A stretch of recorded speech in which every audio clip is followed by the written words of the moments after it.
Right. सो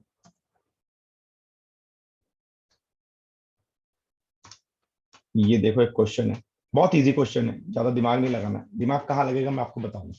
ठीक है, आपको बोल रहा है कि कोई दो पॉइंट है आपके, ए और बी। ठीक है, और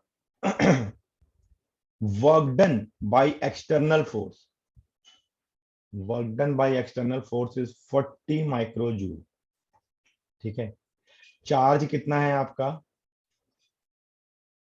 Q is equal to 1 microcoulomb, है ना, आपको दिया हुआ है 1 माइक्रोकूलम का चार्ज है। इसको हम लोग ए से बी ट्रांसफर कर रहे हैं। ठीक है, is shifted from A to B, A से बी पे शिफ्ट किया है।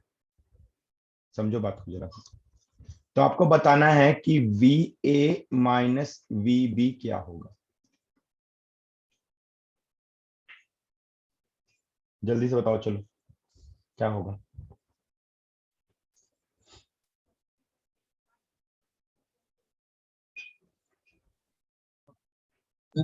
चार्ज। हेलो,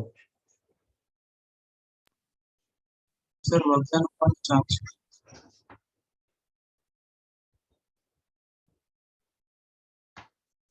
वैल्यू बताओ मेरे को।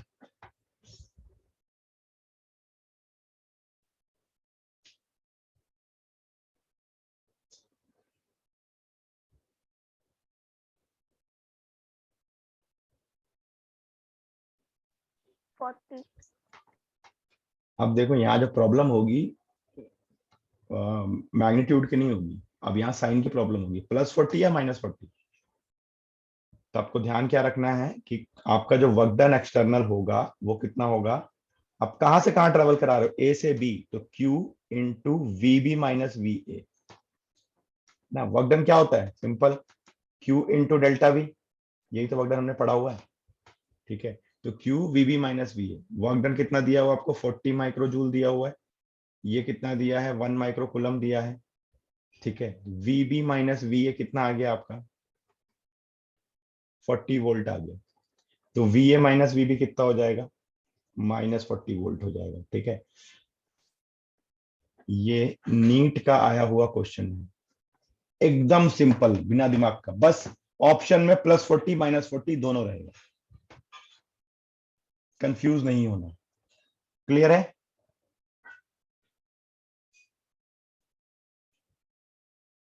समझ में आ रहा है, नोट करते जाना। ठीक है,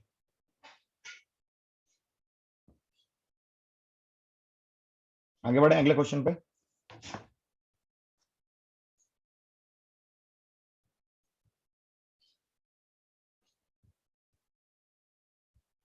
Yes, sir.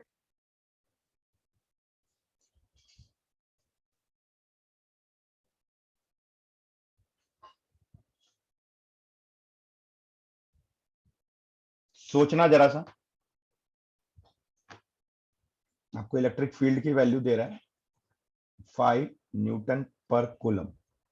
ठीक है, वेक्टर क्वांटिटीज का मॉड है, और बोल क्या रहा है, uniform electric field is present in positive x direction, मतलब वेक्टर ही क्या हो जाएगा, जल्दी बता दो।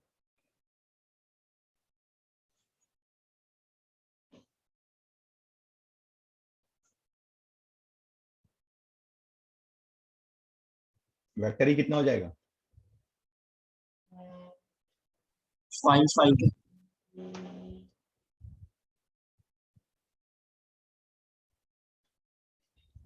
5 I कैप। ठीक है, ये वेक्टर ही क्या हो गया। अब आपको पूछ रहा है कि पोटेंशियल डिफरेंस बताना है आपको, V B minus V A. ठीक है, अब ए पॉइंट का जो कोऑर्डिनेट है वो दिया हुआ है आपको 0 2। ठीक है, यानी कि ये वाई एक्सिस पे कहीं लाई कर रहा है। ठीक है, बी कोऑर्डिनेट जो है वो कहीं यहाँ पे है। ठीक है, 5 3।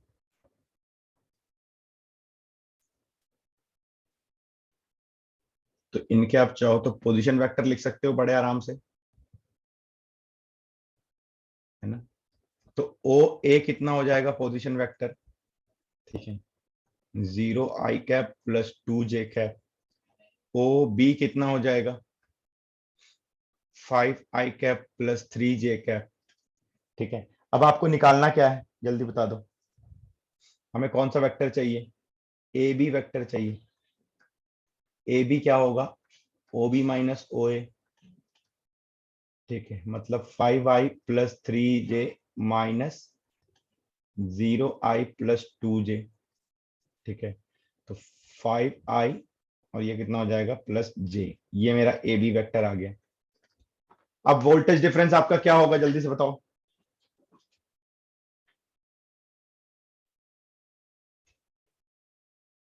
आपको VB माइनस VA निकालना है, ध्यान रखना।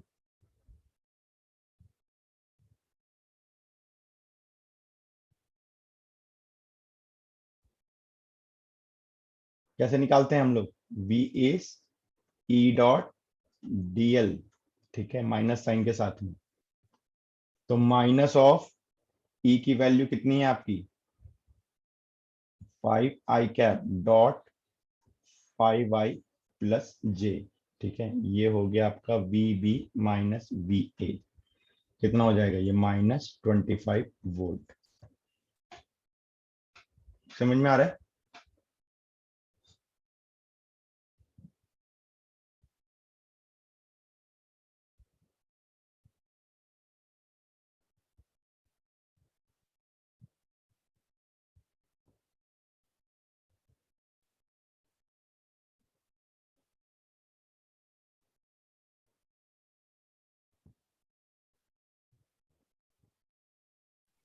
सर अब देखो इसमें ना जो कंफ्यूजन होता है प्लस माइनस का,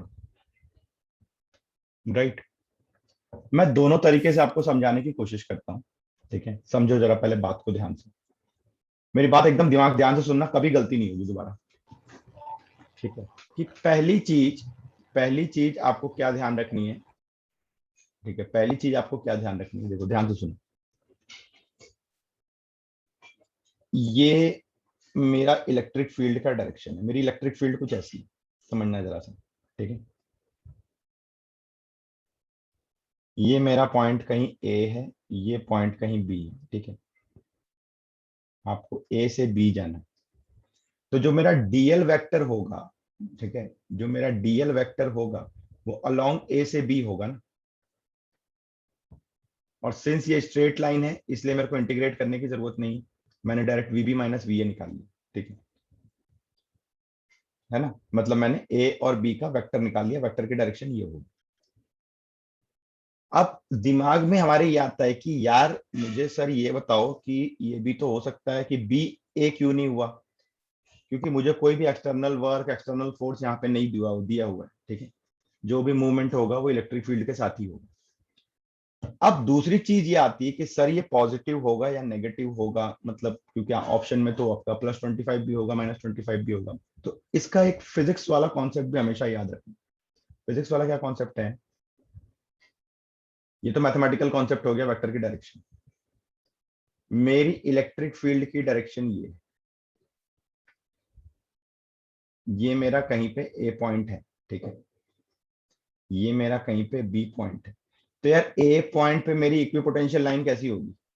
कुछ ऐसी स्ट्रेट लाइन होगी perpendicular to electric field. B पे क्या होगा? कुछ स्ट्रेट लाइन होगी परपेंडिकुलर टू इलेक्ट्रिक फील्ड। ये मेरा वी ए है, ये मेरा वी बी है। ठीक है, आप खुद अंदाजा लगा लो। अब तो कल ही हमने पढ़ा है इक्विपोटेंशियल का कॉन्सेप्ट। जब इलेक्ट्रिक फील्ड की डायरेक्शन ये है, ठीक है, जब इलेक्ट्रिक फील्ड की डायरेक्शन ये है, तो आपका ए का पोटेंशियल ज्यादा होगा या बी का पोटेंशियल ज्यादा होगा? जैसे जैसे हम इलेक्ट्रिक फील्ड के डायरेक्शन में आगे जाएंगे पोटेंशियल कम होता जाता है। तो आपको पता है कि वीबी की वैल्यू जो होगी, सॉरी, वीबी की जो वैल्यू होगी वो वी ए से कम होगी, है ना। वीबी की जो वैल्यू होगी, वी ए की वैल्यू ज्यादा होगी। इलेक्ट्रिक फील्ड की डायरेक्शन में आगे जाओगे तो क्या होगा? पोटेंशियल कम होगा। तो वीबी कम होगा, वी ए ज्यादा होगा। वीबी माइनस वी ए निकालोगे तो मेरे को नेगेटिव में मिलना चाहिए आंसर।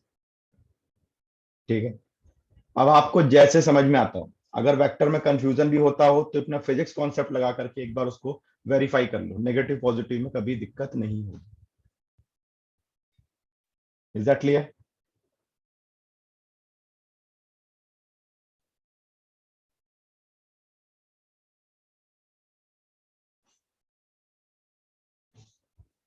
आगे बढ़े अगले क्वेश्चन पे। Yes sir. अब अगला क्वेश्चन बड़ा मजेदार है, ठीक है। ये जो आप क्वेश्चन देख रहे हो अभी स्क्रीन पे, ये बोर्ड सीबीएसई बोर्ड का है वो क्वेश्चन।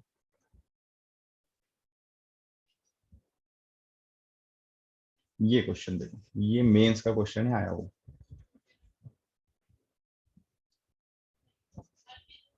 इलेक्ट्रिक फील्ड की आपको उसने वैल्यू दे दी, ठीक है, और P से R का आपको डिस्टेंस भी दे दिया, राइट। अब आपसे पूछ रहा है कि VP माइनस VR कितना होगा।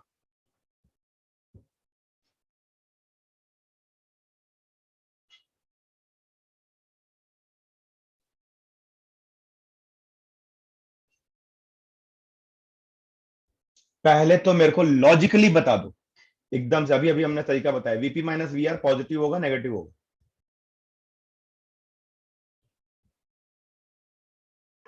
पॉजिटिव। पॉजिटिव होना चाहिए ना, क्योंकि इलेक्ट्रिक फील्ड को आप ब्रेक करोगे दो कंपोनेंट में, तो ये वाला तो छोड़ दो नीचे वाला, ठीक है। ये हो गया electric field in X direction, ये हो गया electric field in Y direction, और ये एंगल आपको दे रखा है 37 डिग्री। तो हमें तो इसी एक्स से मतलब है, वाई तो वैसे भी परपेंडिकुलर हो रहा है डिस्टेंस के, तो वो तो ई डॉट डीएल में 90 में 0 ही होना है, उसका तो कोई मतलब ही नहीं। और आपके दोनों पॉइंट जो पी और आर हैं, पी इधर है आर इधर है, ठीक है, ये पी है, तो डेफिनेटली यार इलेक्ट्रिक फील्ड की डायरेक्शन में क्या होगा, अभी बताया मैंने, पोटेंशियल रिड्यूस होगा, तो पी का पोटेंशियल ज्यादा होगा, है ना, वीपी जो होगा वो पी वी आर से ज्यादा होगा, ठीक है, तो ये मिलना तो पॉजिटिव है, कहानी खत्म। अब इलेक्ट्रिक फील्ड की वैल्यू को आप चाहो तो लिख लो 2000, कैसे लिखेंगे वेक्टर फॉर्म में, जल्दी कौन बताएगा मेरे को?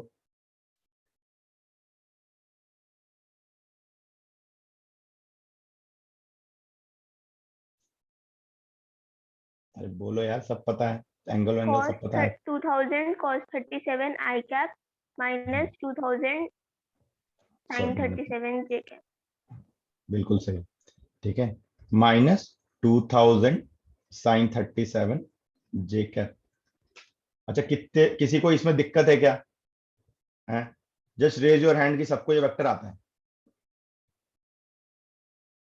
ये सब बच्चों वाले वेक्टर हैं, सब सबको आते हैं कैसे रिजॉल्व किया जाता है, just raise your hand. Okay good, क्योंकि ये नहीं आएगा तो दिक्कत हो जाएगा। अब मैंने आपको लास्ट ईयर बताया था 37 डिग्री बहुत काम का एंगल है फिजिक्स के लिए, तो कॉस 37 कितना होता है? 4/5, ये याद रखना है ना, एंड साइन 37 3/5, ये याद रखना पड़ेगा आपको, ठीक है। तो पुट कर लो, कितना हो गया 2000 इंटू 4/5 आई कैप माइनस 2000 इंटू 3/5 जे कैप, कितना हो जाएगा ये 1600 आई कैप माइनस 1200 जे कैप, और ये कितना हो जाएगा आपका, ठीक है। डीएल वेक्टर जो है ई डॉट डीएल निकालना है, तो डीएल वेक्टर आपका कितना हो जाएगा, जल्दी से बता दो।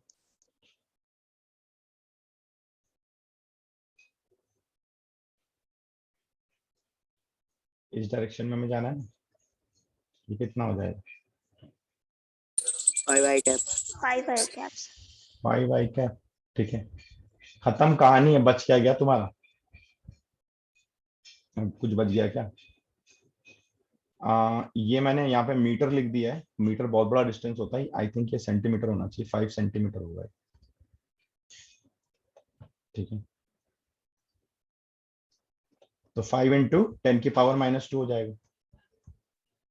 अब करना क्या है आपको यार, डॉट प्रोडक्ट कर दो, ठीक है, आई वाला आई से होगा, मैं डायरेक्टली आपका वी क्या हो जाएगा, आपका वीपी माइनस वी आर निकालना है आपको।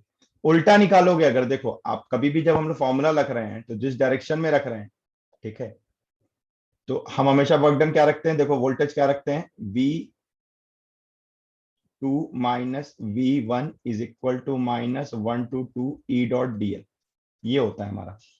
तो इसका मतलब वी आर माइनस वीपी निकलेगा आपका यहाँ से, -1600 आई कैप माइनस 1200 जे कैप डॉट 5 इंटू 10⁻⁻² आई कैप, आई वाला आई से ही मल्टीप्लाई होगा, 80 हो जाएगा ये, तो -80 वोल्ट आ गया आपका we are minus VP.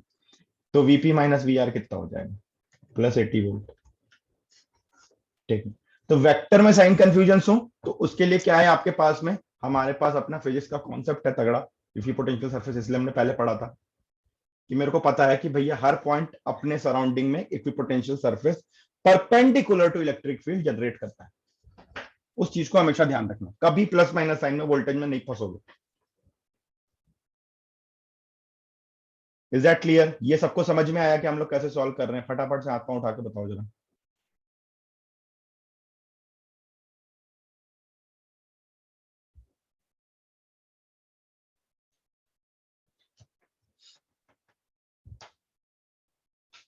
Okay, अगले क्वेश्चन पे चले गए।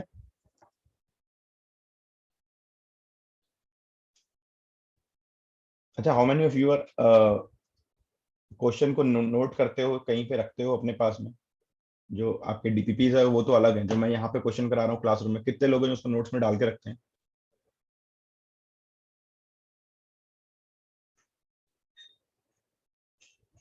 बस जिसको रखना नहीं, अच्छे क्वेश्चन हम लोग क्लास में डिस्कस करते हैं हमेशा।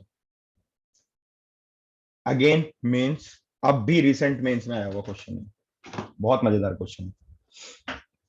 आपको बोल रहा है इलेक्ट्रिक फील्ड की, आपको मैग्नीट्यूड दे रहा है, क्या बोल रहा है आपको कि 100 वोल्ट/मीटर है। ठीक है, पोटेंशियल डिफरेंस आपको बताना है ए बी के बीच का, ए बी के बीच का आपको पोटेंशियल डिफरेंस बताना है।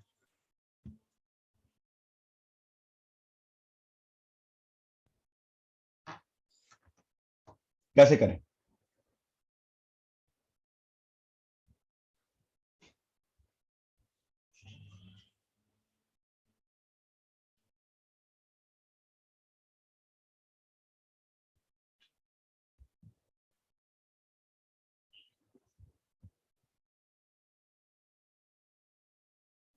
जो सही जवाब बताएगा उसको 25 रुपए इनाम। चलो मैं पूछता हूँ, बताना। अर्शिया कैसे करें बेटा, बताओ।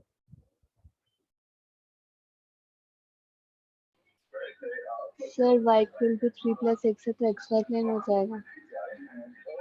ठीक है, समझ गए। फिर वेक्टर लगा लो। वेक्टर कैसे लगाएंगे?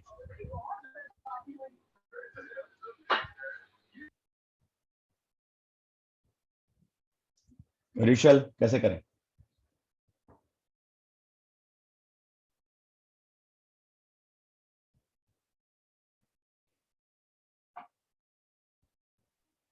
सर पहले y equal to 3 plus X draw कर लेंगे आई के ग्राफ पे।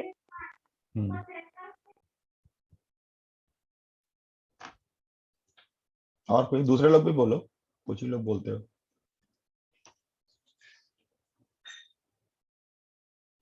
मयंक कैसे करेंगे?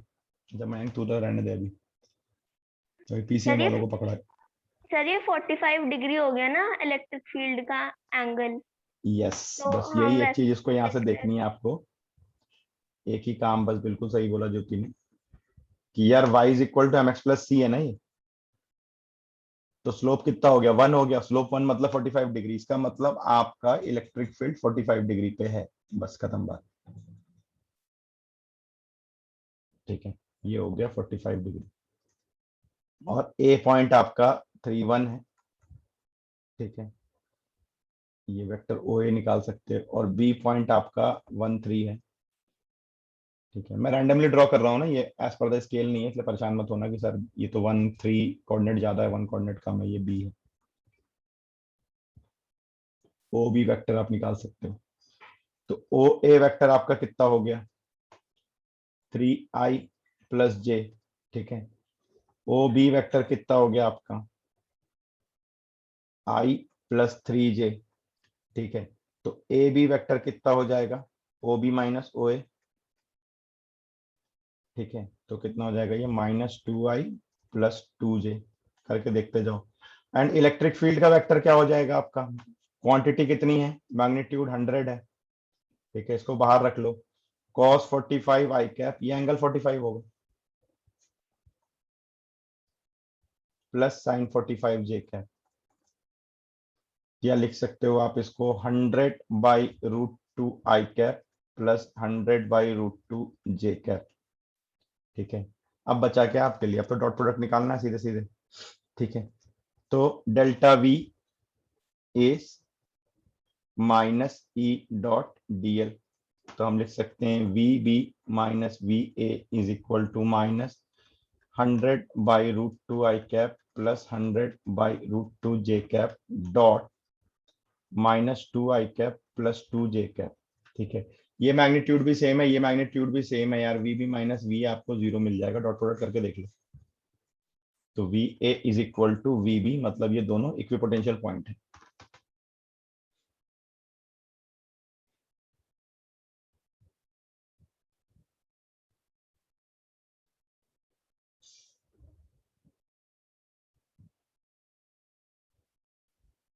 समझ में आया?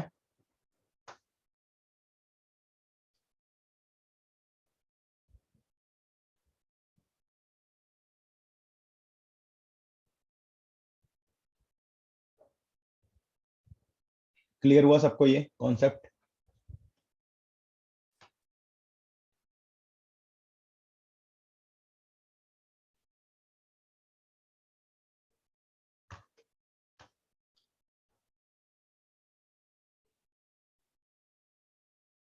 जस्ट रेज योर हैंड, इनको समझ में आ गया।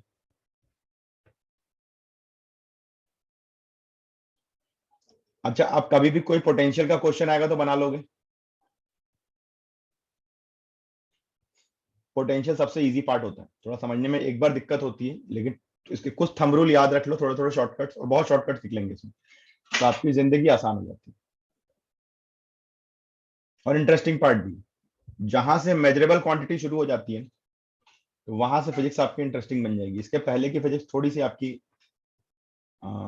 ज्यादा कॉन्सेप्चुअल थी, इलेक्ट्रिक फील्ड गॉस लॉ वगैरह में ज्यादा दिमाग लगाना पड़ता था।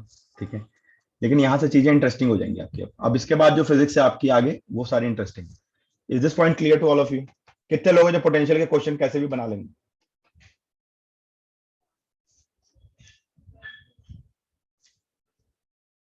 ध्यान रखना, मैं सबको दिख रहा है कौन कौन हाथ उठा रहा है, पूछूंगा भी मैं। अर्शिया बन जाएगा?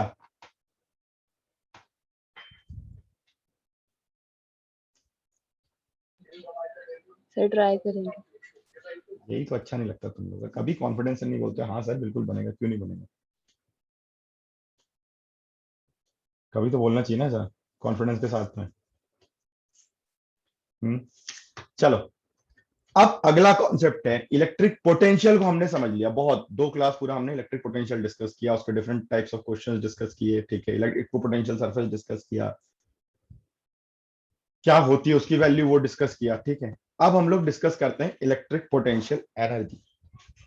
राइट यार, इलेक्ट्रिक पोटेंशियल एनर्जी में क्या डिफरेंस होगा? कौन समझाएगा मेरे? सर वैल्यू सेम होगी आई गेस।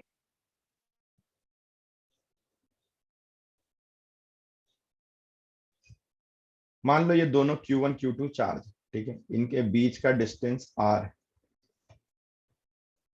तो इस पे फोर्स कितना लगेगा? Q1 Q2 by 4 pi epsilon not R²। ठीक है, लेटस से दोनों पॉजिटिव है, तो फोर्स जो होगा ये रिपल्सिव होगा। ठीक है, फोर्स जो होगा वो रिपल्सिव होगा। अब सपोज करो इस फोर्स के कारण Q1 को हम लोग रेफरेंस पॉइंट ले लेते हैं कि Q1 मेरा रेफरेंस पॉइंट है। ठीक है, और Q2 में थोड़ा सा डिस्प्लेसमेंट हो गया, लेटस से dr का। ठीक है भाई, देखो फोर्स भी इधर ही लग रहा है, कौन सा फोर्स है? इलेक्ट्रोस्टैटिक फोर्स लग रहा है, और आपका dr भी इधर ही गया। ठीक है, तो वर्क डन क्या हो जाएगा आपका? F dot dr। ठीक है, F डॉट dr, राइट, ये वर्क डन हो जाएगा। लेटस से कि इस वर्क डन के कारण ये R1 से R2 आपका ट्रेवल कर गया।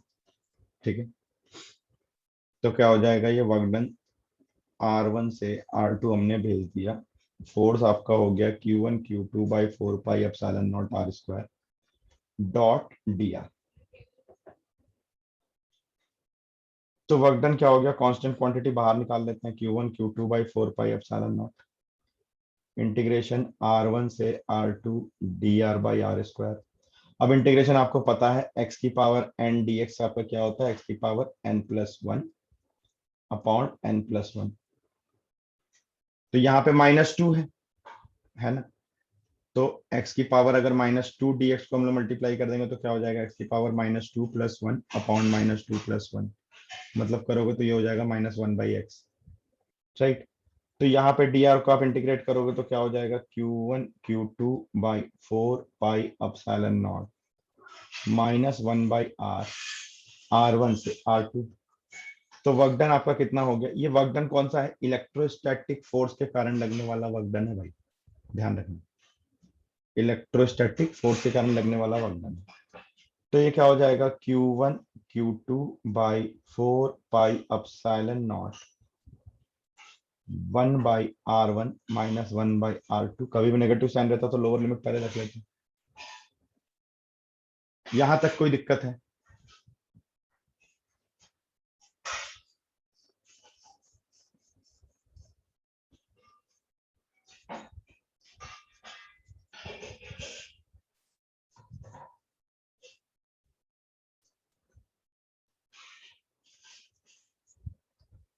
यहां तक कोई दिक्कत है किसी को तो बताओ मेरे को, या ये समझ में आया तो बताओ मेरे को, क्या सर ये समझ में आ गया?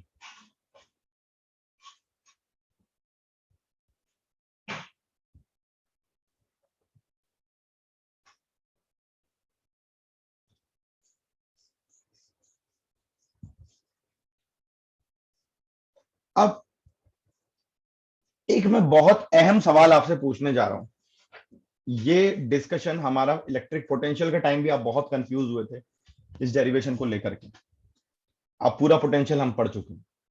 मुझे सिंपल सी एक बात आपके साथ समझनी है कि ये जो इलेक्ट्रोस्टैटिक फोर्स का सिस्टम है ये कंजर्वेटिव है या नहीं।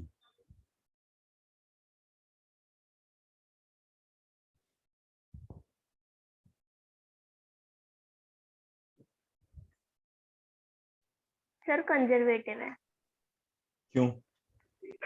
सर, क्योंकि जो चार्ज है वो जब ट्रांसफर कराएंगे तो फिर जितना वर्क एक्सटर्नल वर्क होगा हम इलेक्ट्रिक फील्ड के अगेंस्ट उतना ही वर्क करेंगे जितना वो फोर्स लगाएगी, तो फिर एक्सटर्नल वर्क जो होगा वो इलेक्ट्रिक फील्ड के वर्क के बराबर होगा।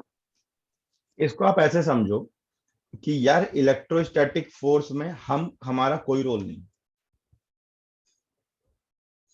Everything has been created by the nature. तो कभी भी कोई भी चीज ऐसे नेचर से निकल के आती है ना, या जिसको हम लोग मैकेनिक्स की भाषा में बोलते थे when all the forces are considerably internal, हम नहीं लगा रहे, इंटरनल फोर्सेस हैं ये सारे, तो उस कंडीशन में जो आपका सिस्टम होता है वो हमेशा कंजर्वेटिव होता है, राइट। तो ये मेरा सिस्टम जो है इलेक्ट्रोस्टैटिक का ये कंजर्वेटिव होगा, इतना चीज पहले समझ लो। अब कंजर्वेटिव होने के कारण क्या होगा कि आप इसको R1 से R2 पे लेकर के जा रहे है ना भाई, पोटेंशियल एनर्जी हमेशा एक्सटर्नल वर्क डन में लगेगी, ये तो इंटरनल वर्क डन हुआ बाबा, आ रही बात समझ में? पोटेंशियल एनर्जी जो होगी वो हमेशा एक्सटर्नल वर्क डन का आपका आउटकम है, इंटरनल का नहीं। समझो बात को जरा ध्यान से, कोई भी चीज पोटेंशियल एनर्जी में कब कन्वर्ट होगी, जब आप इंटरनल वर्क डन आप वहां पे एक्सटर्नल वर्क डन करोगे तो वो वर्क डन सिस्टम के अंदर as a potential energy store हो जाएगा। ये हम लोग क्लास 11 से पढ़ते आ रहे है ना। मैंने एक मास को रखा m को, अगर मैं इसको h हाइट उठा करके ले जाता हूं तो मेरी यहाँ पे पोटेंशियल एनर्जी mgh हो जाएगा, ये ग्राउंड है 0। तो यहां से यहां तक उठाने के लिए मेरे को एक्सटर्नल वर्क डन करना पड़ेगा और सिस्टम के अंदर वो as a potential energy store हो जाएगी, ठीक है। तो लेकिन ये जो वर्क डन हमने निकाला ये तो इलेक्ट्रोस्टैटिक फोर्स के कारण लग रहा है कि भाई फोर्स इधर लग रहा था, ठीक है, और मैंने उसके साथ साथ में ही क्या करा, डिस्प्लेसमेंट ले लिया dr, उसको इंटीग्रेट करके हमने निकाल ली। आ रही बात समझ में? Yes sir. सर तो इसके आगे माइनस साइन लग जाएगा। अब अगर मान लो मैं इंटरनल वर्क डन में ही, इलेक्ट्रोस्टैटिक का जो वर्क डन है इसको इंटरनल वर्क डन में लिख रहा हूँ, इंटरनल वर्क डन में मेरा R1 जो होगा वो कोई डिस्टेंस R है और R2 मैं इंफिनिटी पे लेकर के जा रहा हूँ, तो क्या हो जाएगा, ये Q1 Q2 by 4 pi epsilon naught R होगा। Yes sir. और आपको पता है external work done plus internal done must be equal to 0, क्योंकि सिस्टम कंजर्वेटिव है।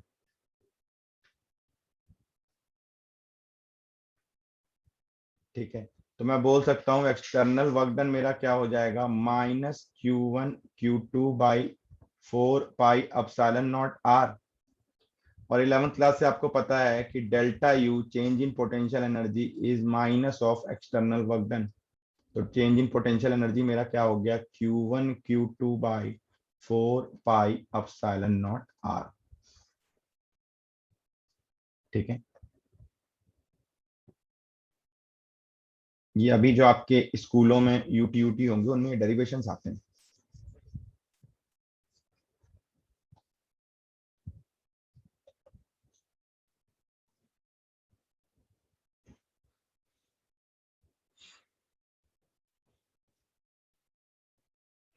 ये समझ में आया सबको? जरा हैंड रेस करके बताना मुझे।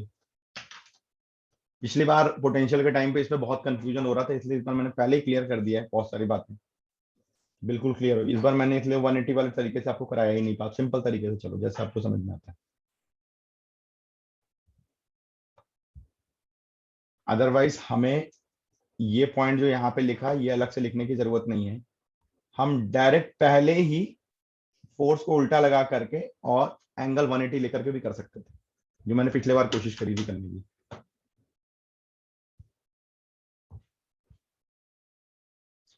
Is this clear to all of you? Just raise your hand.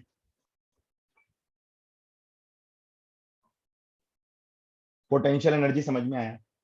तो अब मुझे क्या कोई फिजिकल सिग्निफिकेंस बता सकता है कि what is the difference between potential and potential energy?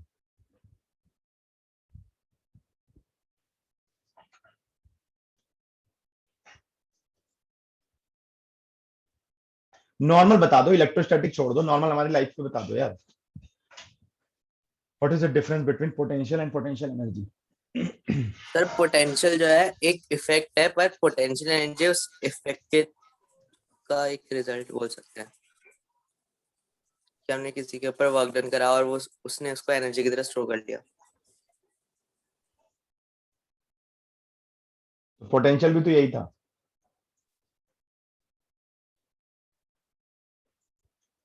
Potential में भी तो हम वर्क डन ही निकाल रहे थे ना।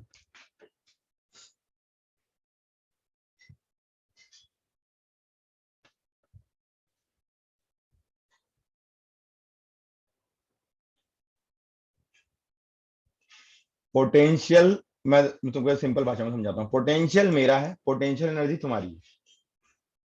सारी बात समझ में?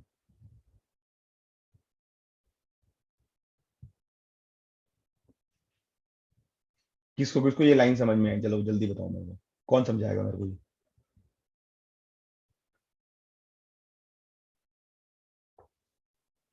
मेरा फिजिक्स पढ़ाने का पोटेंशियल है, ठीक है। अब तुम कितनी सीख पाते हो तुम्हारी पोटेंशियल एनर्जी।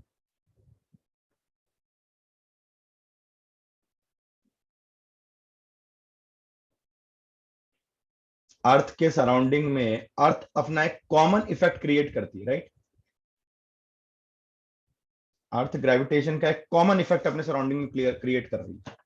ऐसा नहीं कि तुम्हारे लिए कुछ अलग इफेक्ट क्रिएट कर रही है, बाकी दूसरे प्लैनेट्स के लिए कुछ अलग इफेक्ट क्रिएट कर रही है, एरोप्लेन के लिए अलग इफेक्ट क्रिएट कर रही है, ऐसा तो नहीं है ना।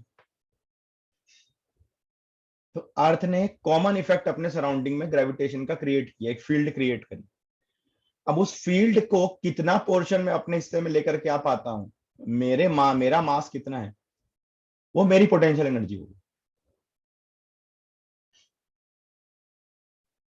सिमिलरली अगर मैं मान लो यहाँ पे खाली एक चार्ज रखता हूं प्लस क्यू, ठीक है, तो यार क्या मुझे यहाँ पे क्या मैं यहाँ पे पोटेंशियल एनर्जी डिफाइन कर सकता हूं?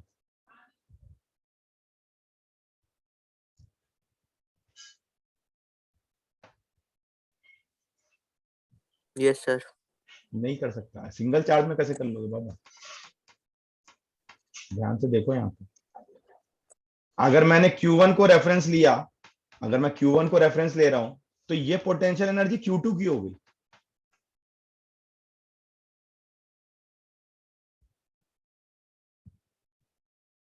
रिवर्स भी हो सकता है, क्योंकि पॉइंट चार्ज है दोनों, तो दोनों फील्ड क्रिएट करेंगे। आप Q2 को रेफरेंस ले लो तो ये एनर्जी Q1 की हो जाएगी। जब तक एक्सटर्नल इलेक्ट्रिक फील्ड नहीं है तब तक वाइस वर्सा चलेगा, इधर का उधर जाएगा, उधर का इधर आएगा। लेकिन अगर मैं एक सिंगल चार्ज रख रहा हूं खाली Q, तो मैं पोटेंशियल तो डिफाइन कर सकता हूं, पोटेंशियल एनर्जी डिफाइन नहीं कर सकता, क्योंकि अपने सराउंडिंग में एक कॉमन इफेक्ट क्रिएट करेगा। कोई दूसरा चार्ज आकर के उस कॉमन इफेक्ट में से अपना कितना शेयर लेकर के जाता है, वो उस चार्ज पे डिपेंड करता है, वो उसकी पोटेंशियल एनर्जी होगी। Is it making some sense?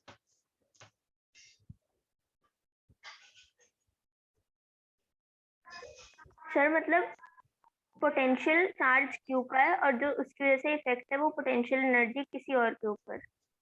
जिसकी लेना चाहते हो। ठीक है।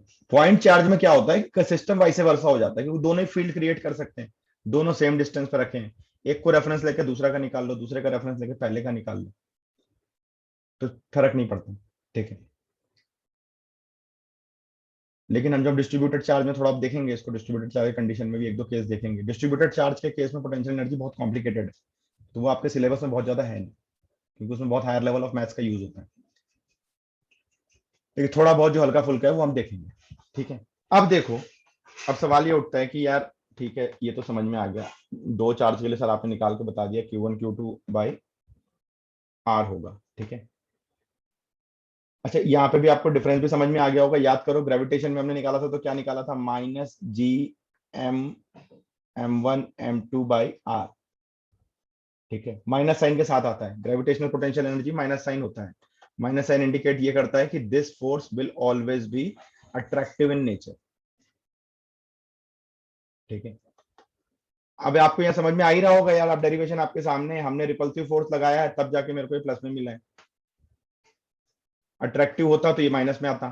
सेम यही डेरिवेशन होता, खाली फोर्स को अट्रैक्टिव कर लो, अब देख लो आपको माइनस में मिलेगा। यानी अगर मान लो एक पॉजिटिव एक नेगेटिव का पेयर है तो माइनस में मिलेगा। इसका मतलब आपको पोलैरिटी को ध्यान रखना है। ठीक है। तो आपको कभी भी पोटेंशियल एनर्जी निकालते समय क्या ध्यान रखना है, पोलैरिटी ऑफ चार्जेस। ठीक है। अब यहां से मैं आपको एक छोटा सा शॉर्टकट बताता हूं कि कभी भी जब मोर देन 2 चार्जेस होंगे, ठीक है, मोर देन 2 चार्जेस होंगे, तो यार पोटेंशियल एनर्जी कैसे निकालेंगे? तो इसके लिए हम लोग सबसे पहले क्या फाइंड करते हैं, number of potential pair. Potential energy हमेशा पेयर में ही निकलेगा, दो दो के चार्ज में। कैसे, मैं निकाल के दिखाता हूं। नंबर ऑफ पोटेंशियल पेयर, और नंबर ऑफ पोटेंशियल पेयर हम कैसे निकालेंगे, n इंटू n-1/2। ठीक है। और n क्या है यहाँ पे, number of charge particle. Note कर लेना, ये सब किताबों में नहीं दिया है, ये सब शॉर्टकट्स हैं। ठीक है। अब देखो, निकालना शुरू करते हैं। मान लो आपका फर्स्ट 2 चार्ज सिस्टम है। अब 2 चार्ज सिस्टम है तो एक मेरा Q1 है, R डिस्टेंस पे Q2 है। ठीक है। तो पोटेंशियल एनर्जी कितनी हो जाएगी, U is equal to Q1 Q2 by 4πε0 R। तो कितने पोटेंशियल पेयर बनेगा, एक ही बनेगा। पुट करके देख लो, n की वैल्यू 2 रखो यहाँ पे, दो चार्ज पार्टिकल है ना यहाँ पे, n की वैल्यू 2 रखोगे तो कितना मिलेगा, एक पेयर मिलेगा। इसका मतलब एक ही एनर्जी मिलेगी। मान लो आपका 3 चार्ज सिस्टम है। ठीक है।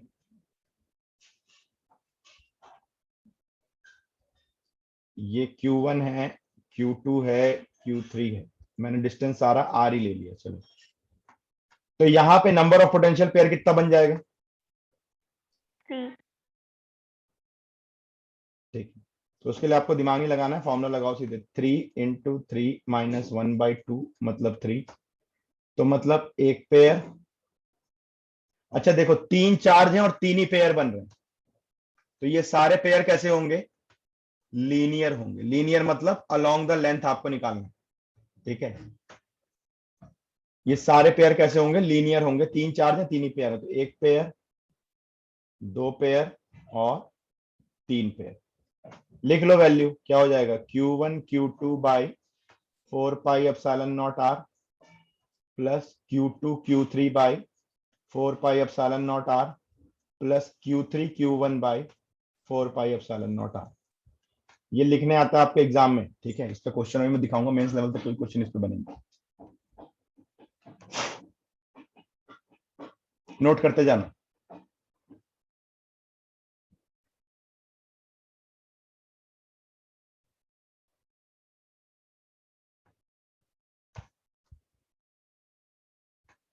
हो गया?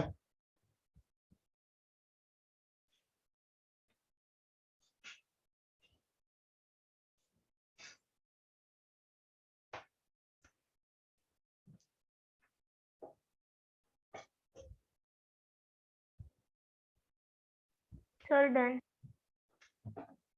अब मार्क का 4 चार्ज,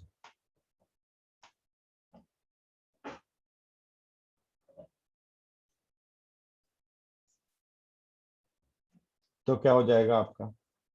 Q1, मैं सबको Q ले लेता हूँ ना थोड़ा,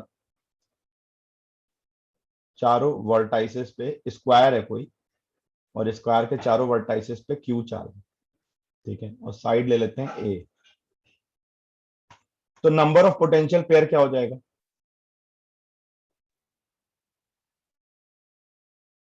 6. 6। तो चार चार चार्ज हैं, तो 4 तो लीनियर होंगे, ठीक है।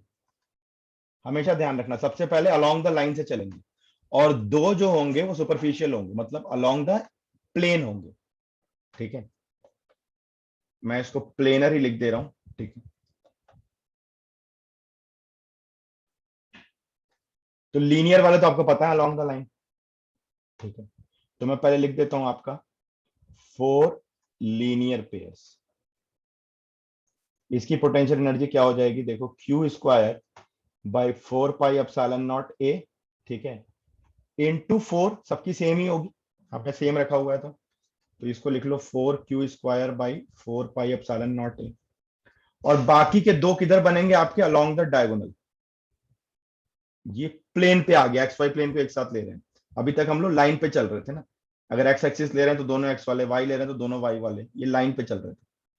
प्लेन मतलब एक्स वाई, अब डायगोनल पे आ गए, तो 2 डायगोनल पेयर्स,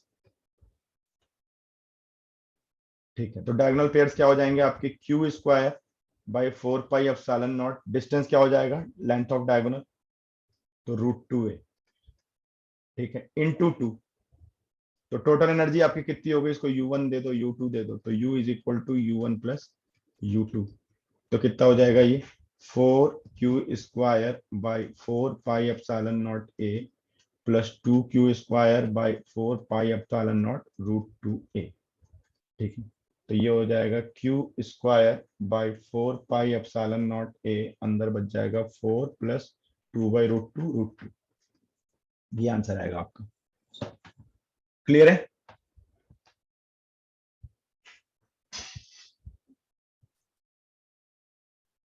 ये पूछा हुआ है, ये CBSE में बहुत बार पूछा हुआ है।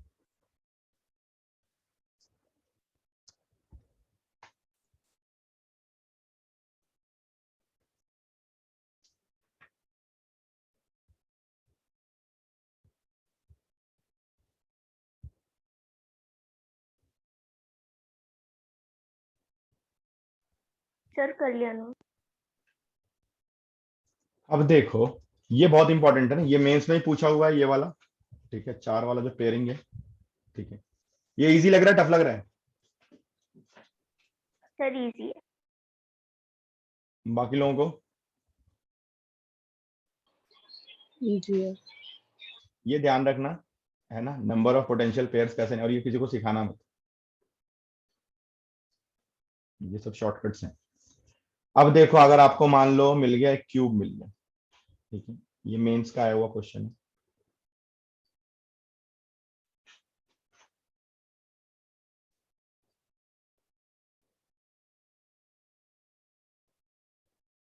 इसके हर सरफेस पे क्यू चार्ज रखा हुआ है, मतलब हर वर्टाइसिस पे क्यू चार्ज रखा हुआ है। और इसका साइड ए, पोटेंशियल पेयर निकालो कितने हो जाएंगे? 28। ठीक है, तो कितना हो जाएगा ये आपका?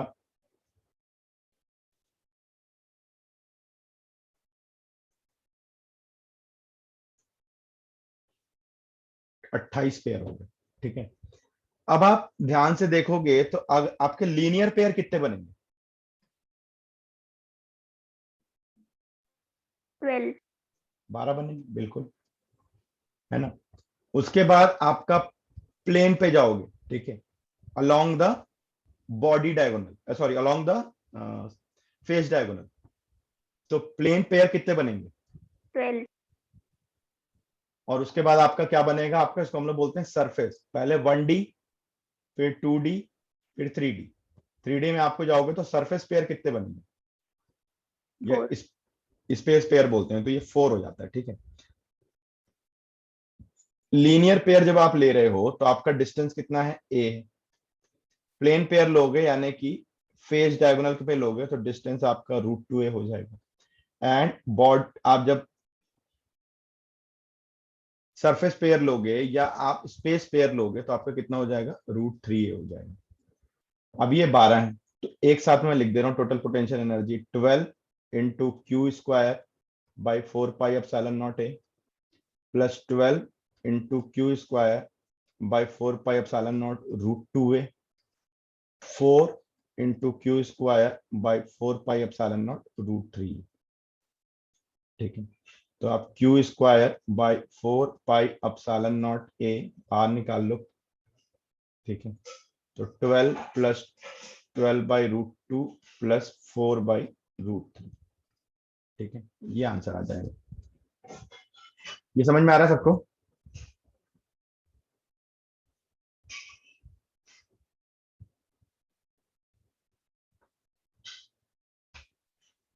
थोड़ी सी मैथमेटिक्स लगा लो तो आपका काम जो है वो आसान हो जाता है। ठीक है, अगर आप थोड़ी सी इसमें मैथमेटिक्स लगा लो तो आपका काम बहुत आसान हो जाता है। अदरवाइज ना पेयर ढूंढते पागल हो जाओगे इसमें।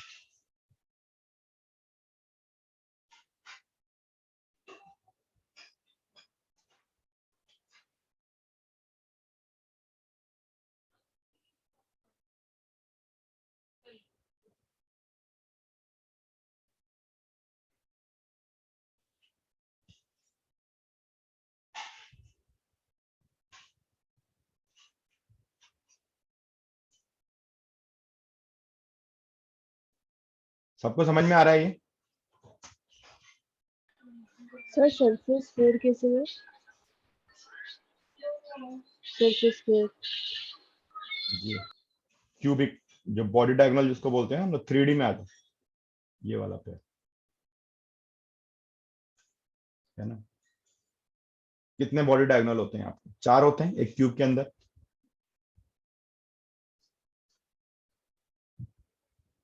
आप पहले लाइन के अलोंग जाओगे, फिर एरिया के अलोंग जाओगे, फिर वॉल्यूम के अलोंग जाओगे। ऐसे करके आपको चेक करना पड़ेगा। तो लाइन के अलोंग बिल्कुल क्लियर है आपको कि यार 12 एज मेरे को मिलनी है तो 12 पेयर बनने हैं, खत्म, क्यूब है। प्लेन के अलोंग, एरिया के अलोंग आपको पता है कि यार मेरे को मतलब बॉडी फेस डायगोनल के हिसाब से जाना है, तो 1 में 2 तो 6 में 12। ठीक है, तो फेस डायगोनल भी 12 मिलने हैं। और 4 बॉडी डायगोनल होते हैं, वैसे नहीं जाना तो ऐसे देख लो, टोटल 28 है, 12 12 24 यहाँ हो गए, 4 बज गए, तो 4 कौन कहाँ जाएंगे? आपके वॉल्यूम के अलोंग जाएंगे। ठीक, इस तरीके से आपको चलना पड़ेगा।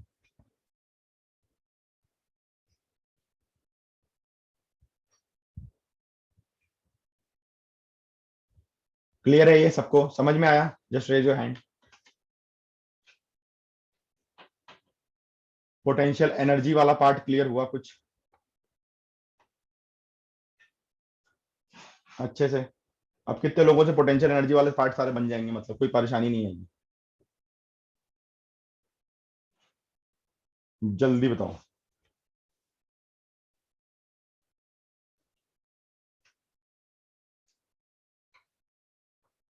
बहुत इजी होते हैं इसके क्वेश्चन, और मैंने पूरी कोशिश करी है कि इन चीजों को एकदम ही सिंप्लीफाई करके मैं आपको दे दूं, और इतने सिंप्लीफाइड नहीं है कि अब तो आप मतलब कुछ भी कर सकते हो इसमें।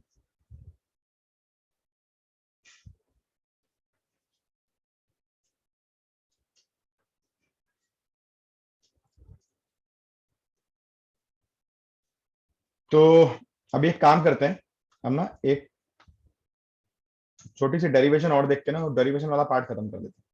मैं अभी डिस्ट्रीब्यूटेड चार्ज वाला नहीं शुरू कर रहा, उसको मैं एक ही क्लास में खत्म कर दूंगा। इलेक्ट्रिक पोटेंशियल, पोटेंशियल खाली, ठीक है। अब इलेक्ट्रिक पोटेंशियल तो आप कहीं भी निकाल सकते हो, राइट।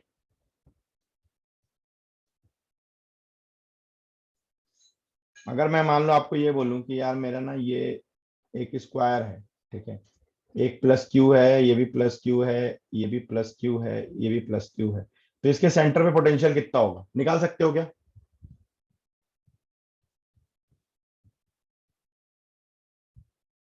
जीरो। क्यों जीरो?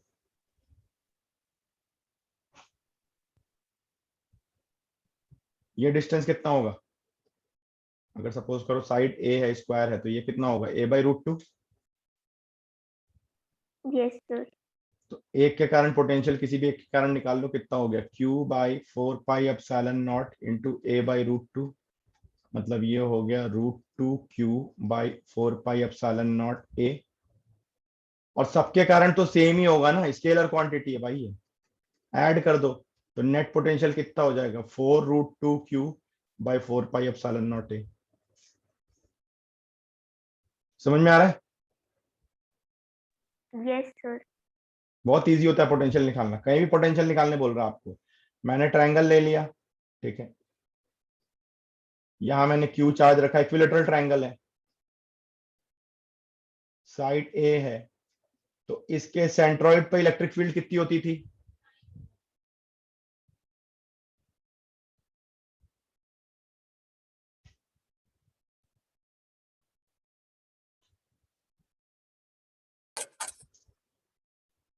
जीरो। जीरो थी ना, इसकी हमने कैलकुलेट करके निकाली थी। अब यहाँ पे मान लो मुझे पोटेंशियल निकालना है, मैंने ये डिस्टेंस आर ले लिया, पोटेंशियल निकालना है, तो पोटेंशियल कितना हो जाएगा, इसके कारण कितना हो जाएगा, q/4πε0 r इंटू 3, तीनों का कारण सेम होगा, तो नेट पोटेंशियल कितना हो गया, 3q/4πε0 r, और r की value in terms of a निकाल लो, तो ये आपका हो गया a/2, ये हो गया 30। आपको r निकालना है तो आपका cos 30 कितना हो गया, आपका a/2r, cos 30 कितना होता है, √3/2। तो r की वैल्यू कितनी हो गई, a/√3 पुट कर दो यहाँ पे, तो 3√3q/4πε0 a, ये पोटेंशियल हो गया, ठीक है। अब देखो इस जगह पे इलेक्ट्रिक फील्ड जीरो है लेकिन पोटेंशियल अवेलेबल है, राइट। यहाँ पे आपकी इलेक्ट्रिक फील्ड नहीं है लेकिन पोटेंशियल है।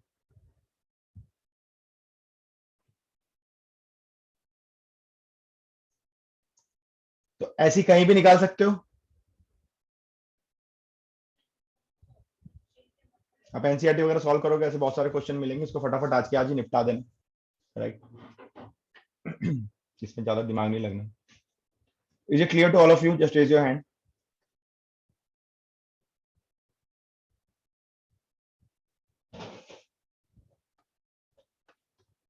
अब एक चीज देखो, electric potential because of dipole, हमने इलेक्ट्रिक फील्ड निकाली थी, अब इलेक्ट्रिक पोटेंशियल निकालेंगे। कैसे निकालेंगे? फिर से वही काम करते हैं कि यार ये आपका प्लस माइनस क्यू है, ये प्लस क्यू है, ठीक है। तो केस नंबर 1 ले लेते हैं, eight axial point at a distance r, ठीक है। तो इसके सेंटर से ले लो, डिस्टेंस r ले लिया हमने, यहां पे मेरे को इलेक्ट्रिक पोटेंशियल निकालना है। पोटेंशियल निकालना बड़ा इजी काम है, पता है, ये डिस्टेंस a हो गया। डाइपोल मोमेंट p कितना हो जाएगा आपका 2qa के बराबर हो जाएगा।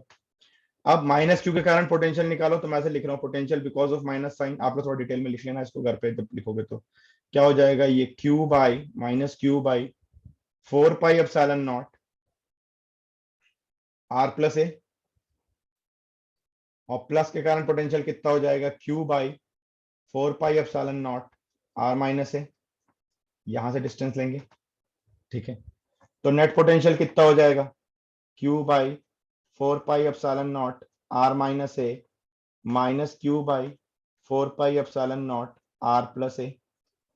तो कितना हो जाएगा ये q by 4 pi epsilon naught बाहर निकाल लो, ये बच जाएगा आपका r plus a minus r plus a divided by r square minus a square, ठीक है।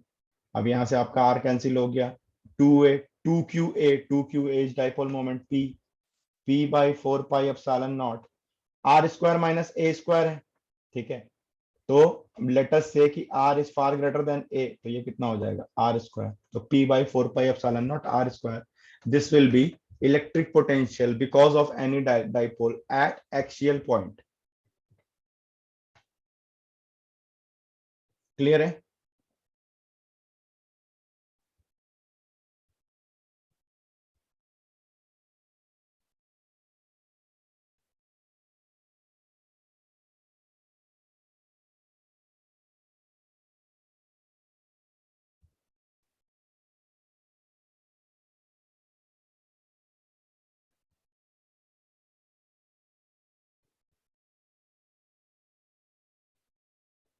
मैंने बहुत सारी चीजें लिखी नहीं है, आप लोग डिटेल में लिखते जाना है कि let the distances from centre is R, और ये जैसे आप लिखते हो डेरिवेशन में, वो आप लोग कर लोगे ना वो काम। तो यस सर। अब नहीं आते वैसे यार डेरिवेशन में, फ्रैंकली बता रहा हूँ, अब तो बोर्ड में भी नहीं आते ये सब डेरिवेशन, पर बहुत पहले आते थे। मतलब 2015-16 तक आए हैं, उसके बाद से सब बंद, पैटर्न ही पूरा चेंज हो गया।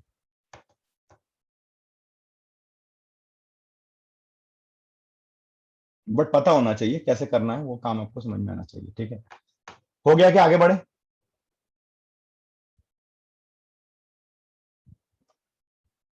Yes sir. सबका हो गया? किसी का बचा तो नहीं नोट आउट करना? किसी को कोई डाउट है तो पूछ लो, इसमें से कोई डाउट वाली चीज है नहीं, दिमाग नहीं लगाना इसमें। पोटेंशियल सबसे आसान काम है क्योंकि वेक्टर नहीं है ना, तो डायरेक्शन वायरेक्शन का पंगा नहीं है, प्लस माइनस खाली पोलैरिटी के हिसाब से देखते जाओ, काम करते जाओ।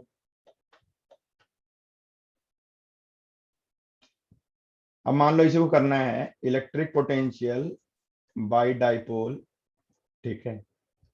अब इसमें करते हैं at equatorial point at a distance R. खुद ही निकाल लोगे यार, ये सब 2-2 मिनट के काम, ठीक है। Minus Q plus Q, R distance लिया, ये ए हो गया, ये ए हो गया, ये कितना हो गया आपका distance under root A square plus R square, ये कितना हो गया आपका distance under root A square plus R square. तो माइनस चार्ज के कारण पोटेंशियल निकाला तो क्या हो गया minus Q by 4 pi epsilon naught, ठीक है, under root R square plus A square, ठीक है। प्लस चार्ज के कारण निकाला कितना हो गया Q by 4 pi epsilon naught under root R square plus A square, ठीक है।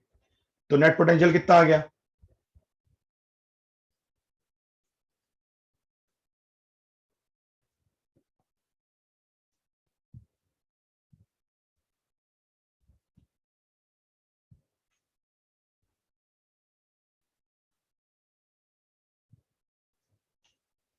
जीरो। देखो दोनों केस हमने देख लिए। अभी ट्रायंगल वाला केस दिखाया था मैंने, जब ट्रायंगल के उस सारे उसमें वर्टाइसेस पे क्यू चार्जेस रखे हुए हैं, ठीक है, ट्रायंगल के सारे वर्टाइसेस पे क्यू चार्जेस रखे हुए हैं, तो उसके सेंट्रॉइड पे इलेक्ट्रिक फील्ड जीरो होती है लेकिन पोटेंशियल अवेलेबल होता है, राइट। उसके सेंट्रॉइड पे इलेक्ट्रिक फील्ड जीरो होती है लेकिन पोटेंशियल होता है वहां पे। और एक दूसरा केस हमने डाइपोल का देख लिया, आपको पता है हमने इलेक्ट्रिक फील्ड भी निकाला था इक्वेटोरियल पॉइंट पे, तो यहाँ पे इलेक्ट्रिक फील्ड तो अवेलेबल होती है लेकिन पोटेंशियल 0 होता है।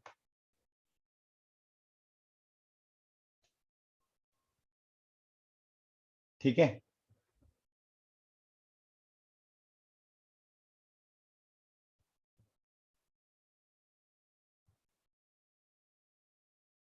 Yes sir. अब ये क्यों होता है और उसका क्या सिग्निफिकेंस है ये आज नहीं डिस्कस करेंगे, अब मेरे को याद दिलाना नेक्स्ट क्लास में, मैं इसको समझाऊंगा कि ऐसा क्यों होता है। ठीक है, चलो एक छोटी सी चीज रहेगी अभी खत्म कर देते हैं। ठीक है, तो एटलीस्ट डेरिवेशन वाला पार्ट हट जाएगा, तो नेक्स्ट क्लास का जो कॉन्सेप्ट है ना थोड़ा सा अच्छे लेवल वाला कॉन्सेप्ट है, उससे क्वेश्चन बनते हैं आपके कंपटीशन में, वो डिस्कस करेंगे फिर आराम से। ये हटा दूं?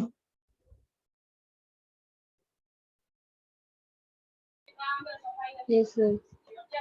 अब कहीं जनरल पॉइंट पे निकाल लो यार, डाइपोल के कारण, electric potential of dipole at any general point. ठीक है, किसी जनरल पॉइंट पे निकाल लो। तो ये देखो, ये माइनस क्यू है, ये प्लस क्यू है, और ये आर डिस्टेंस पे थीटा एंगल पे मुझे निकालना है। ठीक है, यहां पोटेंशियल निकालना है।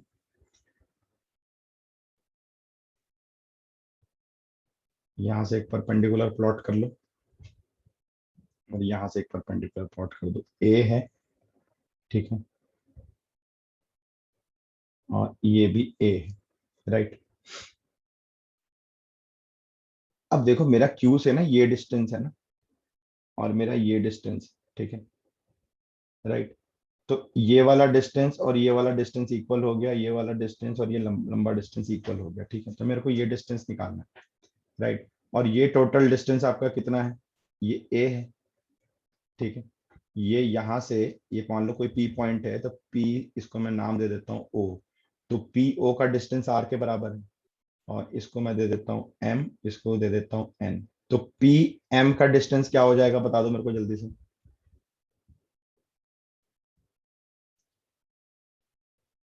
ओ एम कितना हो जाएगा, चलो ओ एम बता दो।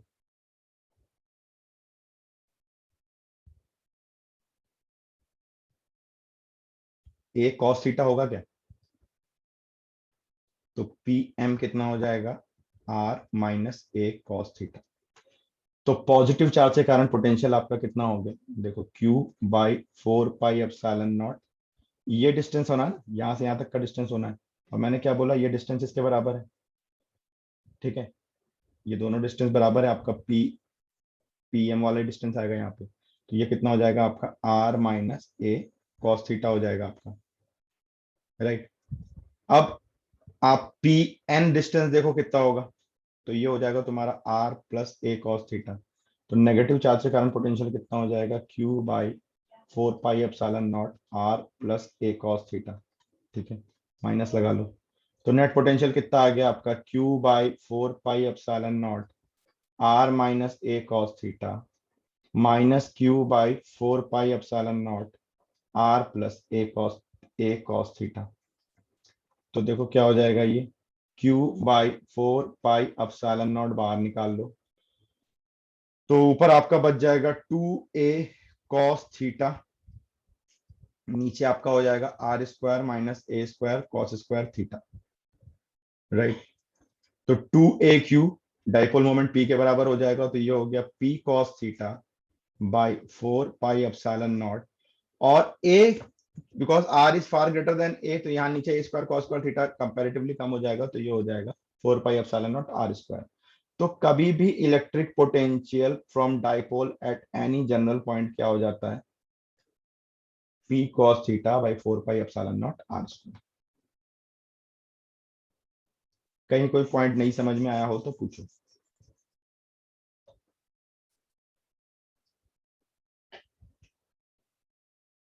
ये फॉर्मूला बहुत इंपॉर्टेंट है स्पेशली नीट के लिए, बहुत क्वेश्चन से डायरेक्ट फॉर्मूला बेस पे बन के आएंगे।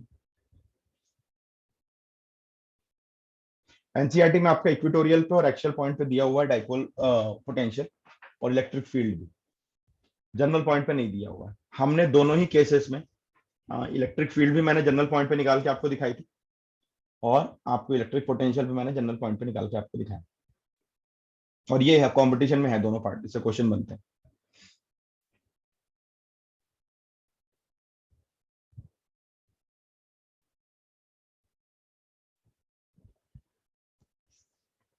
क्लियर है? वैसे तो कोई डाउट वाली चीज नहीं है, लेकिन फिर भी कहीं कोई दिक्कत आ रही हो तो बताओ।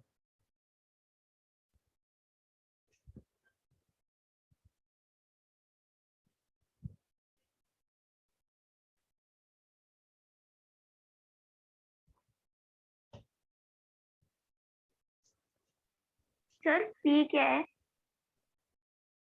पी ऐसी कोई जनरल पॉइंट। अच्छा ये पी, ये डाइपोल मोमेंट है ना बेटा, 2qa। Okay sir.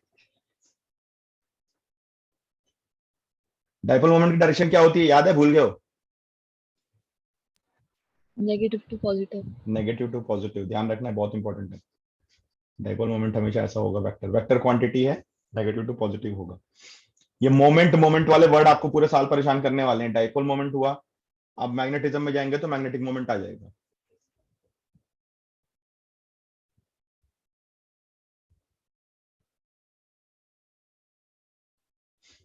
मयंक समझ में आया? Yes sir. बहुत आसान है ये।